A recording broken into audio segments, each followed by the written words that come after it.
Isang magandang araw po sa ating lahat. Isa na naman pong bagong reaction video ang ating pong gagawin ngayong araw na to.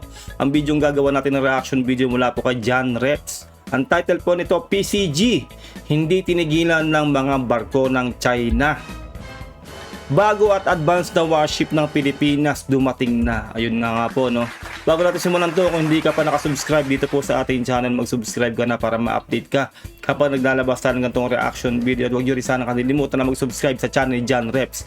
Nasa description po ang link na kanyang video. Simulan na po natin to. Let's do this. Sa patuloy na tensyon sa West Philippine Sea, ang barko ng China Coast Guard na CCG-3302 ay patuloy na tinangkang banggain ang BRP Cabra ng Philippine Coast Guard. Ngunit dahil sa nahirapan ito makahabol sa BRP Cabra, abay nag-deploy ang China ng mas maliit upang tapatan ang bilis ng barko ng Philippine Coast Guard.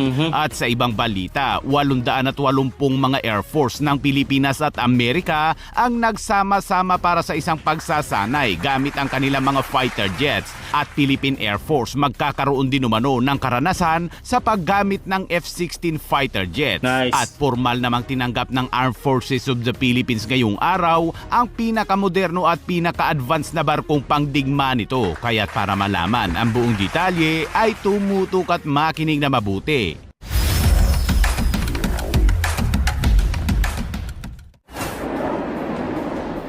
Magkasamang lumipad sa Clark Air Base sa Pampanga ang mga FA-50 ng Pilipinas at F-16 fighter jets ng Amerika.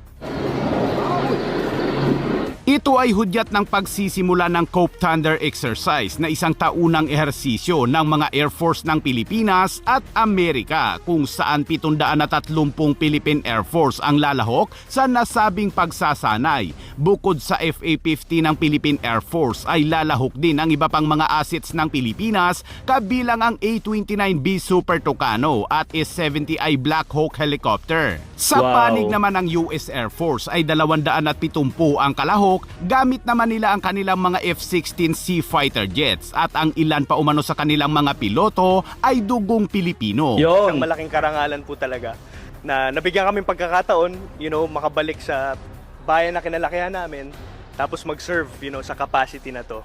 As far as further strengthening the interoperability, tapos yun nga po, yung mapalakas o mapatibay po natin yung samahan ng US and ng Philippines na naitaguyod na po dati pa. Grabe, no, nakakataba ng puso at nakakagalak dahil meron pala tayong mga kapwa Pilipinong piloto sa US Air Force. Sobrang galing, no, na nakauwi po sila dito po sa ating bansa. Siyempre po mga Pilipino po yan, kahit pa po nagbago na po sila ng citizenship. Pilipino pa rin po yan, dugot puso. Pilipino po ang dumadaloy sa dugo ng mga yan. Sobrang kudos dito dahil PCP nyo, no, US Air Force, Pacific Air Force, 'di ba? Pilipino, 'di ba? World class talaga ang mga talent at syempre mga skills ng Pilipino sa buong mundo. Kaya napakaganda po 'tong nangyari na to, kasi po kapwa Pilipino po natin ang pwedeng magturo rin sa ating mga Philippine Air Force, no? Kaya malaking kudos at maraming salamat po sa Amerika sa patuloy pong pagsuporta sa Pilipinas.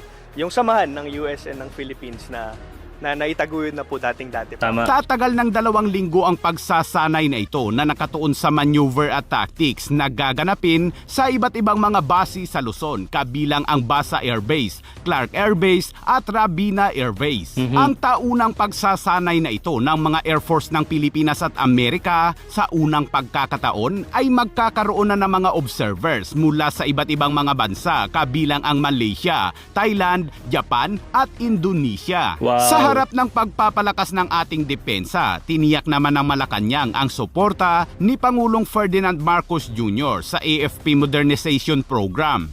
At ngayon po ay gusto po nila makompleto itong AFP Horizon 3. At depende po yan, of course, sa budget po natin, kung ito din po naman ay maaayunan ng Kongreso. Tama. At gagawin po lahat ng paraan, pagkakataon, lahat ng kakayanin, kung may mga budget po tayong kakailanganin, yan po ay gagawin ng ating Pangulo. Grabe, no, palakpakan po natin ang ating Pangulong Bongbong Marcos. Nakita niyo naman, no, personal niyang ini-inspect, 'di ba, ang mga eroplano po natin sa ating sa AFP.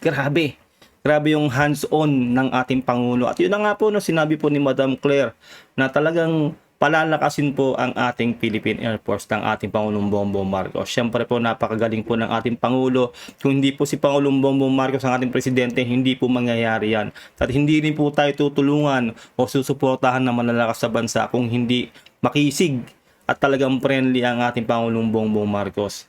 Ganun po yun. Kaya palakpakan po natin ang ating gobyerno ngayon dahil sobrang solid talaga. Kaya nakikita natin na nag-i-improve ang ating armed forces. Ang kakayanin, kung may mga budget po tayong kakailanganin, yan po ay gagawin ng ating Pangulo. Muli ding iginiit ng pamahalaan na ang hakbang na ito ay hindi laban sa partikular na bansa, kundi bahagi lamang umano ng pagpapabuti ng depensa ng bansa. Well, actually meron tayong banta sa China, di ba? Pero yun nga po, kahit po walang ganyan, kailangan po talaga magpalakas ang Pilipinas.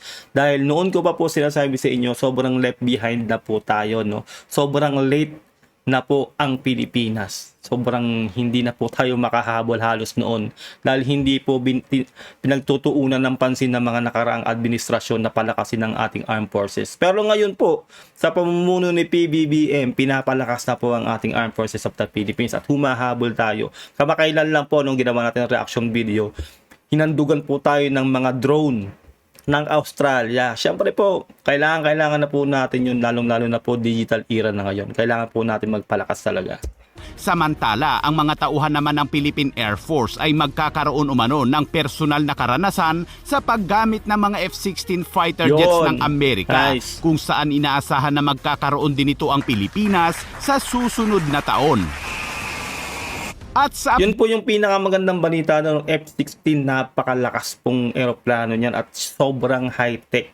No, at yun nga po, sinasabi po dito na magkakaroon din po tayo. Lahat po yan, magkakaroon tayo. Meron na tayong drone at susunod yung pangarap po natin na matagal na ay nakaline up na rin po na magkakaroon po tayo for the first time ng submarine. Pinangako po yan ni ating Pangulong Bongbong Marcos.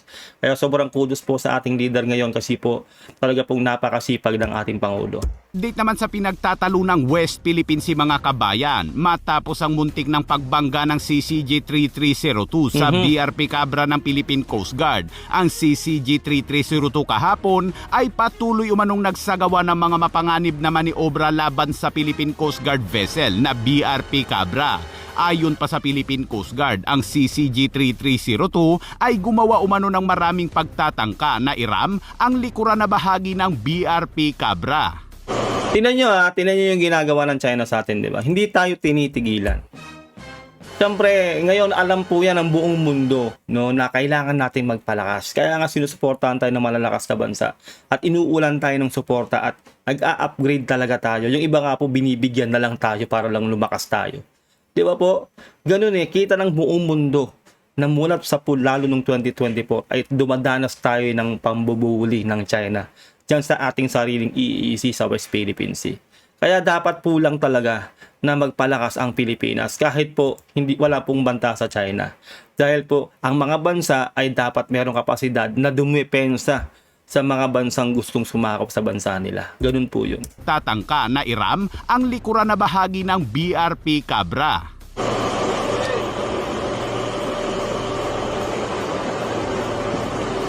Grabe tong China, no?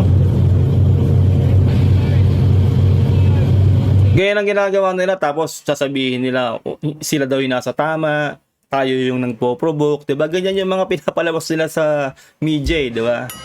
Baliktad. Pero nakikita sa gawa nila, sila yung gumagawa ng karumal-dumal diyan sa West Philippine Sea. 'Di ba? Tayo po ay dumedepensa lang. Isipin niyo, hinahabol tayo sa sarili nating EEZ.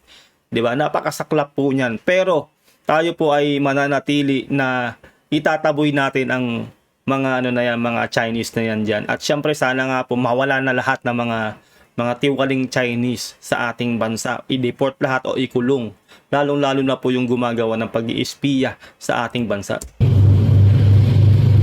Ngunit dahil sa napakahusay umanong pagmaniobra ng Philippine Coast Guard vessel ay nahirapan ang China Coast Guard Vessel 3302 sa paghabol sa BRP Cabra dahil maliksi ito. Kaya ang China Coast Guard ay nag-deploy ng mas maliit at mas mabilis na sasakyang pangdagat, ang CCG-21612, upang mahabol umano ang barko ng Philippine Coast Guard at upang higit pang tangkaing iram ang Philippine Coast Guard vessel. Grabe talaga tong China, no?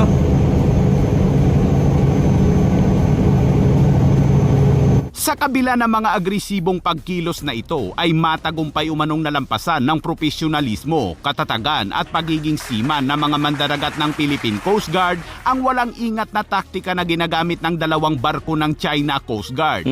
Ang BRP Cabra ay patuloy umanong hinamon ang China Coast Guard Vessel 3302 na nagpapakita ng hindi natitinag na determinasyon Yes. sa harap ng pananakot. Nako, palakpakan po natin ang ating mga PCG dahil po hindi po biro ang kanilang ginagawa, no, sa araw-araw na pakikipagpatintero diyan sa China, mga Chinese vessel diyan sa ating sariling EEZ. Hindi po biro 'yan na pagtataboy nila sa mga Chinese vessel na 'yan. Syempre sa panggigipit na 'yan ang ginagawa ng China na 'yan.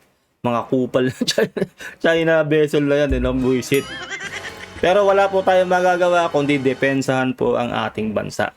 Nasa trabaho po nila yan, nasa sinumpaang tungkulin po nila yan. Kaya bagamat na nagbubuwis po sila ng buhay dyan, trabaho po nila yan. Kaya kailangan po nating suportahan at saluduhan lahat po ng mga personnel ng PCG at siyempre po ng Armed Forces of the Philippines dahil hindi po talaga biro ang kanilang ginagawa.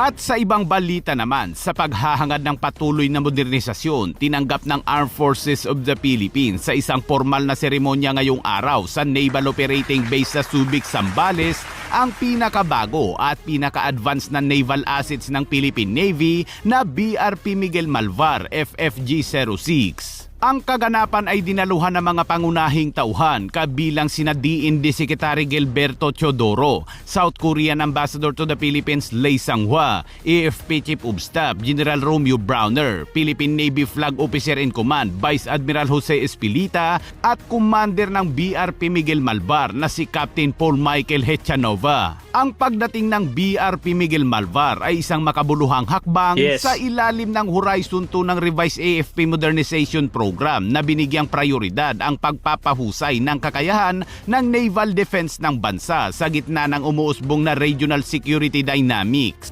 Maraming salamat po sa South Korea.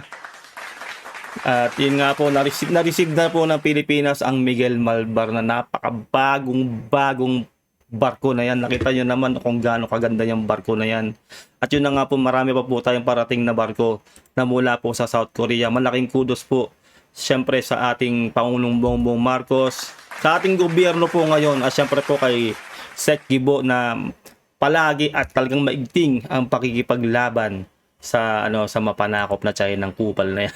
Ang BRP Miguel Malvar na idinisenyo upang magsilbing force multiplier ay inaasahang magpapalakas sa operational readiness at maritime capabilities ng Armed Forces of the Philippines. Gagampanan nito ang isang kritikal na papel sa pagpoprotekta sa integridad ng teritoryo ng bansa at pagsulong ng kamalayan sa maritime domain. Binigyang diin ng kaganapan ngayong araw ang dedikasyon ng Armed Forces of the Philippines sa pag-secure ng kinabukasan ng bansa sa pamamagitan ng mas malakas at mas mahusay na puwersa ng depensa. Grabe, no? Ang ganda, oh.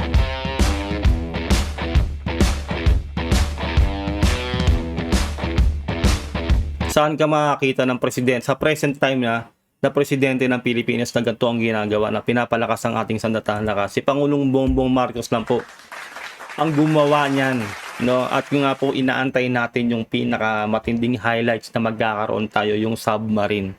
First time in history po kapag po nangyari po yun, first time in history na magkakaroon ng Pilipinas ng submarine. Hindi na po tayo malileft out. Kailangan po lang mag-training ng ating AFP para i-drive, no? Kumbaga, yung mga vehicle na yan, lalo po yung mga submarine, para po matraining sila kung paano gamitin yung mga ganon. Kaya sobrang kudos po sa ating presidente.